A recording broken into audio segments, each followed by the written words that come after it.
জাতীয়তাবাদী দল মনে করে যে নির্বাচনের মাধ্যমে যে দল ক্ষমতায় আসবে তাদের মাধ্যমে জনগণের এই সমস্যাগুলো দূর করা সম্ভব। অন্তর্বর্তী সরকারকে ব্যর্থ করার কোনো লক্ষ্য বা কোনো সমর্থন বিএনপির পক্ষ তো নাই।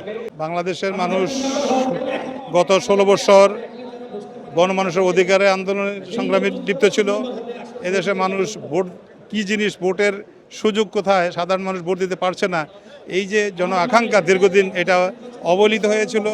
বিএনপি বাংলাদেশের সর্ববৃহত্তম দল হিসাবে গণমানুষের অধিকার এবং ভোটের অধিকার এর জন্য সংগ্রাম করেছে। কাজেই এই মুহূর্তে জনমানুষের অধিকারের জন্য এবং বাংলাদেশে যে বর্তমান সমস্যাদি বিদ্যমান, এই সমস্যার উত্তরণের জন্য জাতীয়তাবাদী দল মনে করে যে নির্বাচনের মাধ্যমে যে দল ক্ষমতায় আসবে তাদের মাধ্যমে জনগণের এই সমস্যাগুলো দূর করা সম্ভব। ভোটের অধিকার, ভাতের অধিকার, কর্মসংস্থানের অধিকার এবং যে সমস্ত আইন শৃঙ্খলা অবনতি, এগুলো অবসানের জন্য একটা নির্বাচিত সরকার দরকার।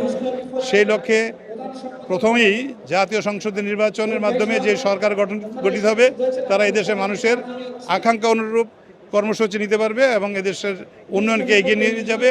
সেই লক্ষ্যেই মূলত জাতীয় সংসদের নির্বাচন বিএনপি মনে করে প্রথম হওয়া উচিত।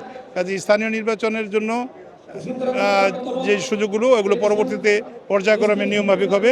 এইটাই দল হিসাবে, বৃহত্তম দল হিসাবে মানুষের আকাঙ্ক্ষা হিসাবে বিএনপি মনে করে এবং সেইটাই হচ্ছে মূল উদ্দেশ্য এবং বক্তব্য। আইন শৃঙ্খলার ব্যাপার, এইটাও একটা অন্তর্বর্তীকালীন সরকার চলছে, এদেরও কিছু ব্যর্থতা থাকবে।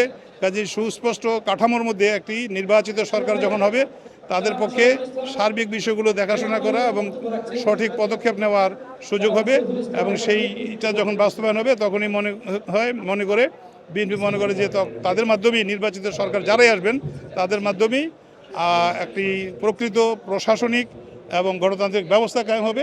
সেইটার জন্যই আমাদের এই সংগ্রাম এবং এই দাবি। বিএনপি বর্তমান সরকারকে ব্যর্থ করার জন্য কোনো কার্যক্রম নেয় নাই, বরং সহযোগিতা করে যাচ্ছে যাতে বর্তমান সরকার সফলভাবে তাদের উপর অর্পিত যে নির্বাচিত প্রতিনিধির কাছেই ক্ষমতা হস্তান্তর করে যায়। অন্তর্বর্তী সরকারকে ব্যর্থ করার কোনো লক্ষ্য বা কোনো সমর্থন বিএনপির পক্ষ তো নাই। কোনো সুনির্দিষ্ট উদ্দেশ্যবিহীন, আদর্শবিহীন কোনো গোষ্ঠী হয়তো বা চাইবে যে সরকারকে ব্যর্থ করার জন্য। এর পিছনে হয়তো অন্য যারা পরাজিত পলাতক শক্তি আছে তাদেরও ভূমিকা থাকতে পারে, কিন্তু বিএনপি এই ব্যাপারে তাদের অবস্থান অত্যন্ত সুস্পষ্টভাবে সুদৃঢ়ভাবে বলছে যে না, এই অন্তর্বর্তীকালীন সরকারকেও ব্যর্থ হতে দেওয়া যাবে না। আর দীর্ঘদিন প্রলম্বিত একটি অনির্বাচিত সরকার যেন ক্ষমতায় না থাকে, একমাত্র নির্বাচিত সরকার ক্ষমতায় আসুক। এরাই এই দেশের মানুষের জন আকাঙ্ক্ষার প্রতিফলন ঘটাবে, দুর্নীতিমুক্ত সমাজ ব্যবস্থা আসবে। জনগণের সর্ববৃহৎ দল এরা তাদের সাথে যারা সহযোগী দল আছে তাদেরকে নিয়ে একটি ঐক্যবদ্ধ সরকার গঠন করবে এবং জাতীয় আকাঙ্ক্ষা প্রতিফলিত হবে।